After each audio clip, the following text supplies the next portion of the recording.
Hello, I'm Nor. Hello, I'm Dulce. Sydney. And I'm Malika, and our topic today will be on superheroes and immigrants. Now, the question that we centered our research on was how do superhero stories reflect those of immigrants? Well, the relationship between superhero stories, comics, and immigrants is one that not many people think of. It's rather unconventional. This is rather unfortunate as comics have become a legitimate mechanism and medium for communicating on topics such as immigration. Through similar origin stories, similar government persecutions, and similar societal challenges, superhero stories now reflect those of immigrants, whether people like it or not. So, Superman's origin story reflects those of immigrants, specifically DACA recipients. According to UC and at Berkeley, the requirements fit into Superman's arrival. Superman's arrival to Earth was in a pod delivered by his parents due to the implementing destruction in his planet Krypton.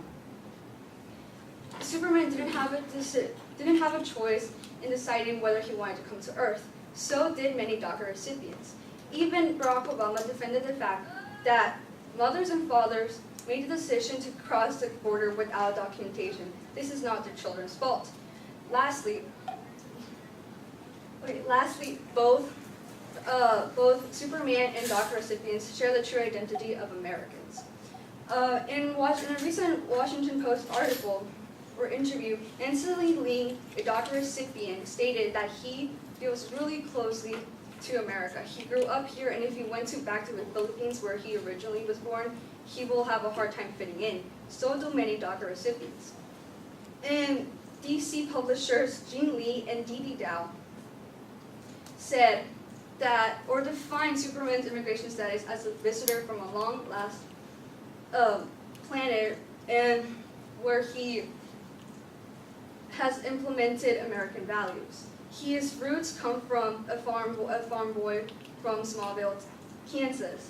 He feels strongly about this, and so do many other DACA recipients. They are the true face of Americans because they were born here since the beginning, and they share the same stories. So now, even though superheroes garner lots of praise and recognition for saving the world, the city, and etc., they also sometimes face government persecution, as do immigrants and refugees. For example, in issue number 9 of the comic series X-Men Gold, titled Kitty Pryde Goes to Washington, Kitty Pryde, an X-Men leader, goes to Washington to counteract a controversial proposal called the Mutant Deportation Act. The Mutant Deportation Act, as its name says, gives the government the ability to deport mutants. Kitty Pryde, as shown, obviously defends herself and the rest of the mutants, saying that singling out a single minority for deportation is the most un-American thing imaginable. A congressman quickly counters her and says that the act would be used for American safety, as a vast majority of mutants are known as walking weapons. This is a similar argument that was posed by President Donald Trump and the Trump administration in regards to the Muslim ban. Although the Muslim ban received tons of backlash, Trump had defended his ban by saying that it would protect U.S. citizens from foreign nationals who intended to commit terrorist attacks on the U.S. Quickly connecting this back to the congressman, both of these government officials are singling out a single minority, keeping them out from the country, all in the name of safety. The similarities and challenges that superheroes and immigrants face are a lack of money and adequate housing, troubles in the workplace and school, and the effects of a dangerous or strenuous job. For the lack of money and adequate housing, according to Global Citizen, many immigrants who enter the United States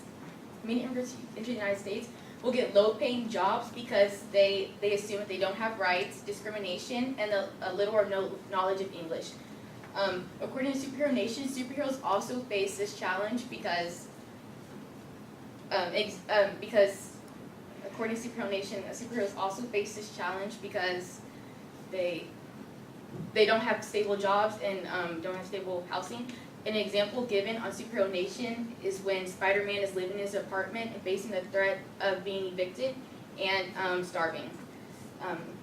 For troubles in the workplace or school, according to a survey done in LA Times article, for 2.2 million citizens of Orange County, 1 out of 3 people speak a language that is other than English, and out of this number, 61% say they speak English poorly.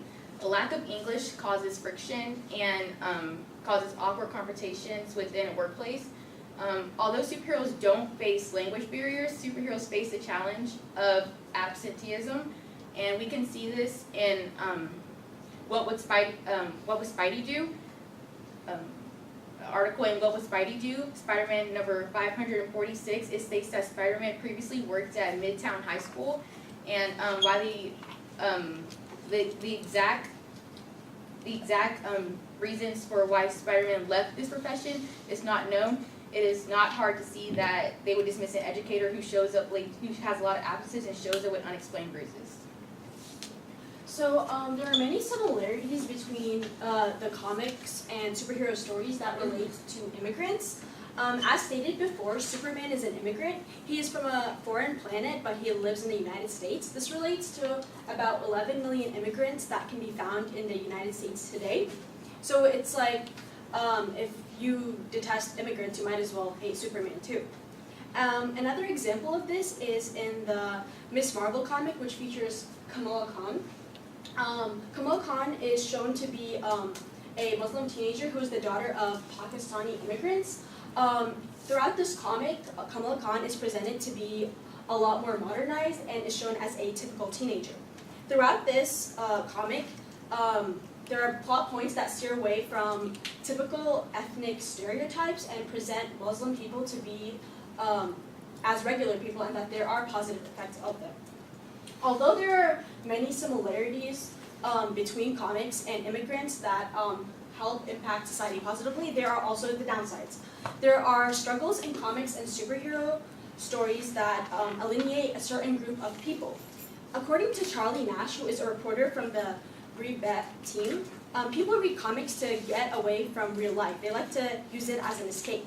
Whenever they read comics that show them to be as privileged or to be as cruel, they're already tired of hearing about that, so they don't like it when things become too political, and they want plot points to be steered away from controversial topics.